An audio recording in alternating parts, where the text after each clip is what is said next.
We've all known them, those who take more than they give, who twist your light into a shadow, who smile only when you shrink. They don't carry knives, no, but their words cut just as deep. Their presence weighs just as heavy. But what if I told you that you only need to do one thing, just once, to change how they move around you forever? This isn't about fighting back. It's not about screaming louder or running faster. It's about stepping into a power so quiet, so grounded, it rattles them to their core. Stay with me, because by the end of this, you will hold a truth that turns any room you walk into a sanctuary. Let's begin. There comes a time in your life when you must rise from the table where love is no longer being served. You must rise, not because you're angry, not because you're weak, but because something in your soul begins to whisper, "This is not where I bloom." And if you are wise, you will listen. See, people treat you according to the story you allow them to believe. If you keep letting them write chapters in your life with dirty hands, they will. If you keep offering your silence in the face of insult, they will interpret it as permission. We teach people how to treat us, first by what we allow, and finally by what we stop allowing. You don't need to scream. You don't need to explain. You don't need to beg anyone to respect your line. A boundary, when set with quiet certainty, echoes louder than 1,000 pleas. It hums like thunder inside your bones. It doesn't tremble. It doesn't waver. It just is. The problem is, many of us set boundaries like sandcastles, delicate and fleeting, one wave of guilt, one tide of doubt, and suddenly we're backpedaling, apologizing for choosing ourselves. But to draw the line once and mean it, you must understand this. Your boundary is not cruelty. It is clarity. It is not rejection. It is protection, not from others, but for yourself. To draw the line once and mean it means you no longer need repeated offense to justify your departure. Once is enough. The moment you feel your spirit bend in unnatural ways to accommodate someone's comfort, that is the moment to stop. Not when they hurt you again. Not when they apologize in trembling words, only to repeat the sin. The moment your peace is disturbed, your line must rise like a wall, not to imprison, but to preserve. People will test your limits, not because they don't understand you, but because they want to see if you understand yourself. They push, not to find the edge, but to see if it moves. And if it moves once, it will move again. But if it stands firm, calm, unwavering, still, they will either shift their step or leave your space entirely. Either way, you win. You see, this is not about being cold. It's about being clear. Love is not measured by how much you're willing to suffer. It is not earned through silence or sacrifice. The people meant for you will honor your boundary like sacred ground. They will not need it carved in stone. They will hear it in the timbre of your voice, see it in the way you carry yourself, feel it in the way you don't over-explain. The power in drawing the line once is that it requires deep knowing. It means you've spent time with yourself, enough time to say, this is what I will not accept. This is who I refuse to become in the name of keeping company. This is how I protect my joy. And the moment you choose that, choose you, something remarkable happens. The right people stay. The wrong ones don't even bother knocking. You'll find that your life starts to quiet, not with loneliness, but with peace. You'll stop being a magnet for chaos because you no longer speak the language of tolerance for pain disguised as love. And yes, it will be hard at first. You will shake. You will question. You will wonder if maybe you're overreacting, if maybe they didn't mean it like that, if maybe you should give them one more chance. But then you'll remember every time your spirit crumpled just a little under their gaze. Every time your voice was dismissed like wind through leaves. Every time you played small so someone else could feel big. No more. Draw the line once, not in sand, in stone, in spirit, in silence that cannot be coaxed into compromise. Draw it and walk it and let the world adjust. There will be some who call you difficult. Let them. Some who say you've changed. Say thank you. Some who turn their backs. Let them go. The ones who matter will never ask you to sacrifice yourself to prove your worth. And the ones who do, well, they were never meant to sit at your table anyway. You are not a door to be walked through. You are not a rug to collect footprints. You are a temple. You are a garden. You are a wild flame. Treat yourself as such and watch the world shift around the fire you become. Draw the line once and mean it. There is a moment in every life when you must decide, will you carry your pain like a chain or wear your healing like a crown? Too many of us have been taught that suffering is a garment we are meant to wear until it dissolves. But suffering, my dear, is not meant to be worn. It is meant to be outgrown. You are not what happened to you. You are what you chose to become after it. Pain may visit, yes. It may sit in your house uninvited, track mud across your kitchen floor, whisper shame in the corners of your mind. But you do not need to give it a bed. You do not need to feed it breakfast. You do not need to make a home inside your hurt. You are not a victim unless you let the wound define you more than the wisdom it gave you. It is easy, so easy, to stay small in the face of what broke you, to stay curled inward like a question, to use your trauma as a reason not to rise. People will even applaud you for it, say, look how much she endured, as if endurance is the same as elevation. But endurance without transformation is just surviving, and you were not born to survive. You were born to soar. You see, playing the victim hands your power to the very people who once hurt you. Every time you say, they ruined me, you tie yourself to the moment they did. Every time you repeat the story where you are only the one who was wronged, you forget the part where you stood back up, shook off the dust, and moved forward. Don't leave that chapter out. That's the chapter where your strength was born. And hear me clearly, this is not about denying the truth. What was done to you was real.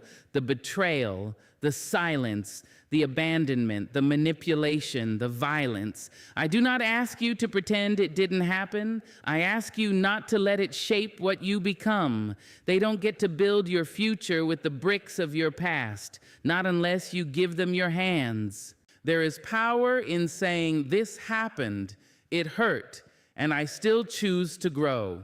There is power in looking at your reflection and seeing not just the one who suffered, but the one who survived, the one who learned to breathe in rooms where she once choked, the one who danced again even with scarred feet. When you refuse the role of the victim, you rewrite the script. No longer the background character in someone else's drama, no longer waiting for an apology that will never come, no longer carrying their shame on your shoulders like it was ever yours to hold.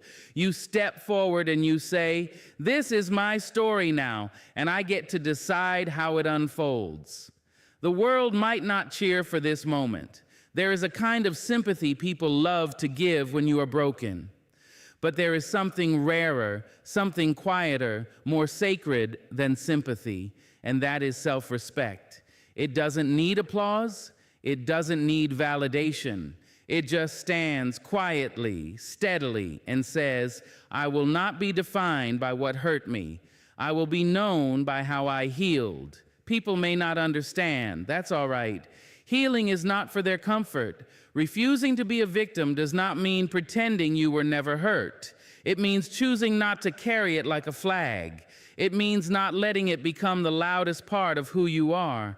It means no longer making your suffering your introduction. Because the truth is, the most powerful people you'll ever meet are not the loudest ones in the room. They are the ones who carry pain with grace, who walk through fire and still smell like hope, who speak with a voice that once trembled and now sings. They've learned the secret. When you refuse to be a victim, you don't erase your past. You rise above it, and rising, my love, is the most radical thing you can do. Refusing the role of the victim means reclaiming your narrative. It means loving yourself enough to say, they may have wounded me, but they did not win. It means forgiving, not because they deserve it, but because you deserve peace. It means walking forward even when your legs still shake, speaking truth even when your voice is soft, standing tall even if the world only remembers you for how you fell. But you'll know, you'll remember. You'll see your reflection one day and smile, not because you were never hurt, but because you refused to stay broken. And that, my dear, is strength. Not the kind that shouts, the kind that endures, that heals, that chooses to rise. There comes a time when your soul no longer wishes to argue, no longer aches to be understood by those who refuse to listen the first 100 times, no longer begs to be seen by eyes that were never looking in your direction. It simply wants peace, and peace, my dear, is not found in chaos. Peace is found in the quiet exit, the clean goodbye, the kind of leaving that does not slam doors but closes them gently for your own sake. There's a belief we are taught that to leave something behind, especially someone who once held our heart, we must make noise, that we must explain, perform, defend our right to walk away. But you don't owe anyone a spectacle. You don't need to set fire to the bridge. You don't need to curse their name or recount every bruise they gave you. Dignity is not in the fire. It is in the grace of your silence. It is in the strength of not needing to be loud in order to be free. You see, drama feeds on attention. It grows with every retelling, every text, every confrontation. But dignity does not require an audience. Dignity is the quiet way your hand loosens its grip on what no longer grows you. It is the way you walk out of a room with your head high, even if your heart still stumbles behind. It is knowing you are not abandoning them. You are returning to yourself. There will be voices, of course. Some within you, some outside, whispering, "Don't you want closure?" But closure does not come from them. It comes from the moment you realize you were waiting for someone to undo a damage they had no intention of ever making right. Closure is not found in another conversation. It is found in the pause where you finally stop chasing the end of a story that should have ended long ago. And yes, you will feel tempted to go back, to say one more thing, to answer the message, to defend your choices. But remember this, the more you explain, the more you stay entangled. Detachment is not a war, it is a surrender, not to them, but to your own peace. You stop showing up to a battlefield where no one ever fought fair. Detachment does not mean you no longer care. It does not mean you are cold or indifferent. It means you love yourself enough to walk away from what has become a prison for your spirit. You stop making excuses for their behavior. You stop interpreting crumbs as kindness. You stop building homes in places where you are only ever a guest. It takes great courage to choose quiet over chaos, to sit with the ache instead of numbing it with more arguments, more chances, more hope. But when you do, when you choose to leave with grace instead of fire, you begin to hear yourself again. You hear the part of you that says, you are not too much, you are just no longer in the right place. And let me tell you something. When you walk away with dignity, the people who once fed on your reaction will starve. They won't know what to do with your silence. They'll call it cold. They'll call it dramatic. They'll say you never cared. Let them. Their confusion is not your burden. Your peace does not require their understanding. You will feel lonely sometimes. That's true. There is a grief that comes with releasing what once felt like love. But not everything that felt good was good for you. Some things only felt like love because we were starving. And now you are learning how to be full on your own. That is what detachment is. It's not about erasing the memory. It's about honoring yourself enough to no longer live inside it. Detach with dignity. Let your healing be quiet. Let your strength be still. There is no need to win an argument when your peace is already the prize. You do not need to speak louder to be right. Sometimes the most powerful thing you can say is nothing at all, because those who truly know your worth will never need to be reminded of it. And those who forgot it, let them go, quietly, completely, without bitterness, without applause. Just like that, because you, my dear, are not a performer. You are not a page in someone else's script. You are the author now. And this next chapter, it begins in silence, with your hand on the door and your heart finally free. There are some things in life too sacred to be placed on the table for negotiation. Your peace is one of them. It is not a favor someone grants you. It is not a gift you borrow until someone else says it's time to return it. Your peace is not a shared possession, not a space for public debate, not a trophy to be handed over every time someone disagrees with the way you live your truth. Peace is a quiet room inside you. It is the place you retreat to when the world becomes too loud. And for far too long, you've let people walk in with muddy shoes and careless voices, rearranging your furniture, drawing curtains on your light. You've let them speak too loudly in rooms that belong only to you, not because you didn't value your peace, but because somewhere along the way you were taught to put others first, even if it cost you your calm. You were taught that to be good meant to be agreeable, that to be kind meant to be accommodating, that love meant making room, even when you were already shrinking just to fit in your own life. But peace does not thrive in a house that keeps making itself smaller for other people's comfort. Peace needs space, space to breathe, space to be still, space to stretch without apology. And one day you will reach the moment where the discomfort of pleasing others becomes heavier than the discomfort of disappointing them. And in that moment, you will choose peace. Not because you are cruel, not because you no longer care, but because you finally do. When you begin to guard your peace, the world may resist. Some will call you selfish. Some will say you've changed. They will ask why you no longer answer every call, respond to every chaos, fix every fire that doesn't belong to you. Let them ask. You are no longer in the business of explaining why you will no longer abandon yourself for the sake of being liked, because your peace is not up for discussion. It is not something you ask permission to keep. It does not belong to your boss, your lover, your friend, your family. It is yours. It is earned through every hard choice, every boundary set, every no spoken with trembling lips, but unwavering truth. And anyone who truly values you will never demand you sacrifice it to prove your loyalty.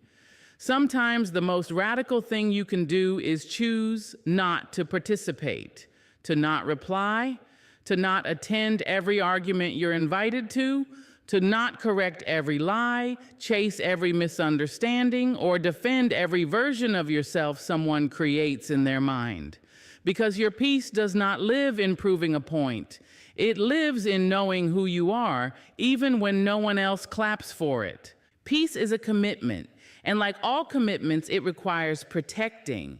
That means saying no when you're tired. That means ending conversations that leave you drained. That means walking away when you feel yourself shrinking. That means removing yourself quietly and completely from situations that disrupt your soul.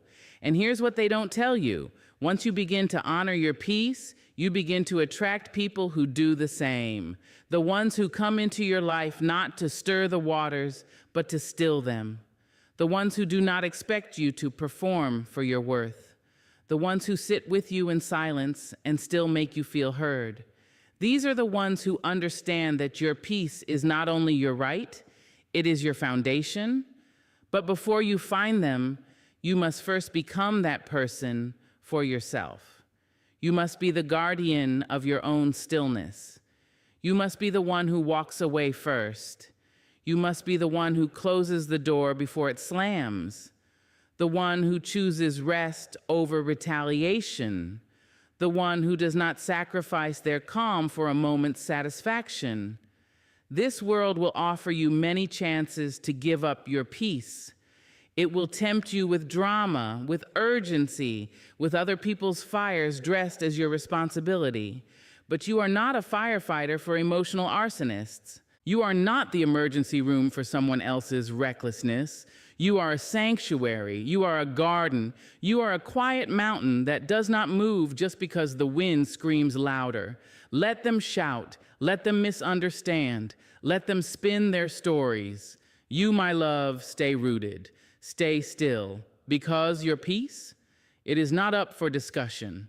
There comes a point when the noise around you grows too thick, too loud, too tangled with the weight of other people's opinions.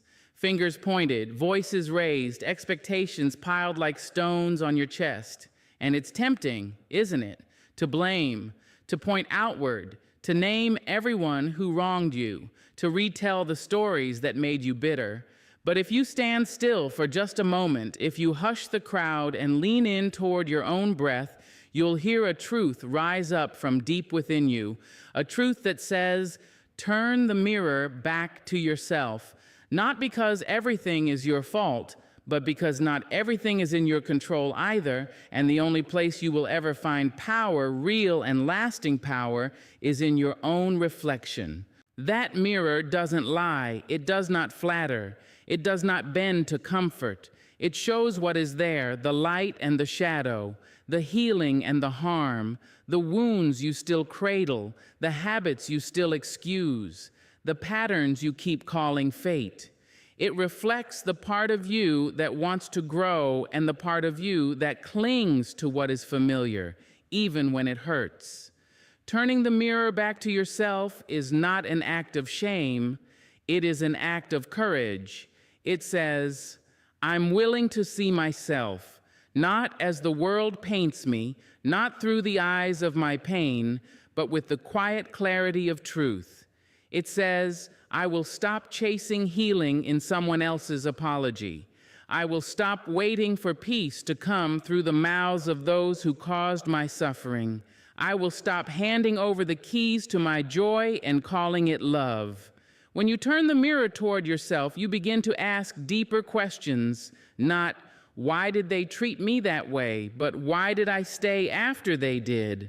Not why did they lie, but why did I silence the voice in me that already knew? Not why do they keep hurting me, but why do I keep returning to hands that don't know how to hold me gently? It is easier to blame, to stay angry, to name villains and martyrs in the story of your life. But if you only look out the window, you'll never clean the house inside. And that house, that home within you, deserves your tending. The mirror reveals where your power begins, not in the past, but in the present, not in control over others, but in mastery over your own reactions, your own choices, your own boundaries. That's where freedom lives, not in wishing they'd change, but in choosing who you will become now. Maybe you've been running, maybe you've been avoiding that mirror, afraid of what you might see. But there is no shame in being unfinished. There is no weakness in saying, I have things to unlearn. The strongest people are not the ones who claim to be right all the time. They are the ones who are willing to grow in plain sight. Turn the mirror back to yourself and you will see the places where your silence became your wound, the places where your kindness was a mask for your fear, the times you said yes when your soul was screaming no, the times you confused love with being chosen, no matter the cost. But you'll also see your resilience, your becoming. You'll see how far you've come, even when you stumbled. You'll see the light in your eyes that refused to go out, even when the night tried to swallow you. You'll see the you that you were always meant to be, whole, real, flawed, and free. And when you do, don't turn away. Don't rush to fix, to perfect, to hide. Stand there, hold your own gaze. Tell yourself the truth. Not the one shaped by guilt or regret, but the one shaped by the deep, fierce grace of a person finally ready to come home to themselves. This is not about blame. This is about ownership, not of what was done to you, but of who you choose to become in its aftermath. Because healing doesn't happen when the world changes. It happens when you do. When you stop waiting for permission to be whole. When you stop outsourcing your peace. When you stop rehearsing your pain and start rewriting your power. The mirror once feared becomes your friend. It becomes your teacher. It shows you that you are not just the person who suffered. You are the one who survived, the one who learned, the one who still gets to choose what kind of life to build from here. So take a breath, face your reflection, turn the mirror back to yourself. That's where the real work begins. That's where the real freedom lives. There is a difference between healing and forgetting, a difference between peace and permission. You can forgive someone from the deepest part of your spirit and still know better than to let them return. You can release the weight of the hurt, the poison of the grudge, and still close the door they once entered through. Because forgiveness is not an open invitation. It is not a welcome mat for storms you've already survived. To forgive is to let go of what was done so it no longer lives rent-free in your mind. But to invite it back in, to pretend it never raged through your life and tore your calm apart, that is not love. That is not strength. That is a slow forgetting of your own worth. Some storms don't come to teach. Some come to destroy. And when the clouds finally clear, when you've rebuilt your shelter, when your peace returns like sunlight over broken land, you owe it to yourself to remember how much it costs to heal. Not with bitterness, but with wisdom. You forgive for you, not for them, because your heart is not meant to carry the weight of what they did. Forgiveness is not saying it didn't matter. It's saying it mattered, but I choose to live free, free from rage, free from the endless cycle of questions, free from the need for repayment that will never come. But living free also means protecting that freedom. You wouldn't rebuild your home after a hurricane only to leave the windows wide open at the next warning. You wouldn't let the same winds sweep in twice and call it compassion. Wisdom is learning the pattern. Strength is breaking it. There will be people who don't understand. People who say, but if you truly forgave, you wouldn't need distance. Let them misunderstand. They don't know what it took to patch the holes in your soul. They don't know the quiet nights you spent convincing yourself to stop looking back. You can love someone. You can release them from your anger. You can wish them well and still not want them anywhere near the life you're building now. Forgiveness is an internal shift. It is you saying, I will no longer let what they did define how I feel about myself. But boundaries, that is an external vow. That is you saying, I will no longer let what they did define how I allow myself to be treated. You are not hard-hearted because you choose not to return. You are not unforgiving because you choose not to forget. You are not unkind because you prioritize your healing over someone else's comfort. There is no award for allowing people to hurt you again. There is no medal for the most wounded heart. You get to forgive and still walk away. You get to release and still refuse to reopen what once broke you. You get to be kind and still be clear. That door is closed, not out of spite, but out of self-respect. Because peace is not passive. Peace is powerful. It is the quiet decision to no longer dance with chaos just because it knocks in familiar patterns. It is the steady voice in your spirit that says, I wish you well, but not near me, not again. Let them call you distant. Let them say you've changed, you have. That's what healing does. It turns wounds into wisdom. It turns pain into prayer. It turns storms into stories. And you no longer need to relive the same chapter just to prove your heart is still soft. Your heart can be soft and still know when to walk away. Your soul can be forgiving and still know when to close the gate. That is not cruelty. That is clarity. You are not required to keep proving your grace by welcoming what once crushed you. You don't need to make your peace look like approval. You don't need to invite the storm back in just because the sky looks clearer this time. Remember, the last time it looked like love too. You forgave because you deserved freedom, but your freedom deserves protection. So let the storm pass, let the skies clear, let the wind lose your name. But don't wait at the window. Don't answer the knock. Don't forget how long it took to find the calm you now carry. You've already walked through fire. You've already rebuilt with trembling hands. This peace, it's yours now, and it's not up for negotiation. Toxic people don't leave because you yell. They leave when they realize your spirit is no longer accessible to them. The first and final step, choose yourself, fully, once, and without apology. And when you do, you'll see them fade like shadows in the rising sun, not because they changed, but because you did.